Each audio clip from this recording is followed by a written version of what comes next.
Hello guys, welcome back to my another video. तो आज की वीडियो में मैं आपके कई सारे बच्चे ये सोचते हैं how to change studies days. तो मैं भी सोच रहा था। तो मैं इन सब चीज़ों के लिए बच्चों के लिए कई सारे स्टूडेंट्स के लिए लेके आया हूँ एक डेली रूटीन 30 डे का। अगर आप इसे फॉलो करते तो जैसे मेरी लाइफ चेंज हुई है वैसे आपकी भी लाइफ चेंज हो सकती है। तो आप लोगों को जैसे मैं बता रहा हूँ वैसा आप फॉलो कर सकते हैं। तो इसके 5 स्टेप्स हैं। तो मैं आपको पहला स्टेप बताऊँगा। पहला स्टेप है ये है set the function. Set the function एक लॉ है जो साइंटिफिकली प्रूव है। इस लॉ में ये कहता है जो भी आपका ड्रीम हो, जो भी आपका गोल हो, उसे लिख के दीवार पे चिपका दो, ताकि आप जितनी बार उस ड्रीम को देखते हो तो आपके अंदर एक चाहत आएगी उस ड्रीम को अचीव करने की। और फिर इसका स्टेप टू ये क्या कहते हैं, step to the morning secret routine. Morning secret routine के 3 टाइप है, 3 वेज है।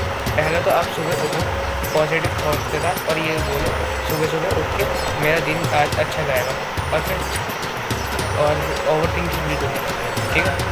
और फिर क्या कहते हैं, फिर उसके बाद में तो आप लोग जैसे सुबह उठो तो आप अपनी दोनों हथेलियों को ऐसे करके अपनी आंखों पर ऐसे ये एक लॉ, ये साइंटिफिकली प्रूव है। आप जब ऐसे ऐसे करते हो तो आपकी जो ब्रेन की एक्टिव नर्व सेल्स होंगी और जितनी भी सेल्स होंगी वो एक्टिव हो जाएंगी सुबह और आप आराम से कंटिन्यू 3-4 घंटे स्टडी कर सकते हो और आपका जो भी काम होगा उसमें फोकस करने की कंसिस्टेंसी बढ़ेगी।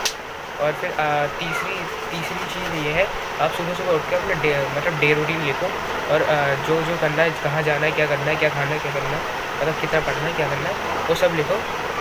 और फिर तीसरा फिर अब आ जाता है, ये था द मॉर्निंग सीक्रेट रूटीन। अब आता था तीसरा क्या कहते हैं, कर्म योग को मैं आपको एग्जाम्पल के थ्रू से समझाऊँगा। एक टीचर्स थे, उनके 2 स्टूडेंट्स थे। टीचर ने एक बार कंपटीशन करवाया दोनों स्टूडेंट्स के बीच में। क्या कहते हैं, आप दिए को लेना, दिए को हाथ में लेकर, जलते हुए दिए को हाथ में लेकर कौन इस लाइन को रेस को पहले क्रॉस करेगा। तो जो पहला स्टूडेंट था वो जल्दी के चक्कर में जल्दी आ रहा था और जल्दी आते उसको जल्दी आकर वो जैसे लाइन के एंड तक पहुंचा वैसे उसका दिया बुझ गया। और जो दूसरा स्टूडेंट था वो धीरे आ रहा था और फोकस करते आ रहा था। तो ये जो लास्ट वाला स्टूडेंट तो धीरे चल रहा था तब भी उसका फोकस से उसका काम अच्छा हो। तो ये कर्म योग में यही बताते हैं, जो भी काम करो थोड़ा पढ़ो, थोड़ा कुछ भी करो और उसे फोकस से करो और कंसिस्टेंसी से करो। ये था कर्म योग।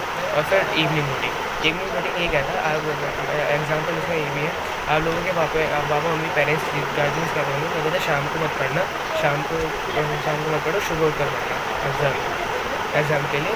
तो ये ऐसा इसलिए कहते हैं उन्हें, क्योंकि उन्हें पहले से पता होता है शाम को पढ़ने से ज़्यादातर बच्चों को ब्रेन की जो सेल्स है वो एक्टिव नहीं रहती, क्योंकि उस टाइम उनको खेलना तब होता है, कुछ भी होता है, उनको वो पूरे दिन से थके हुए होते हैं, इसी वजह से वो शाम में कुछ नहीं कर पाते।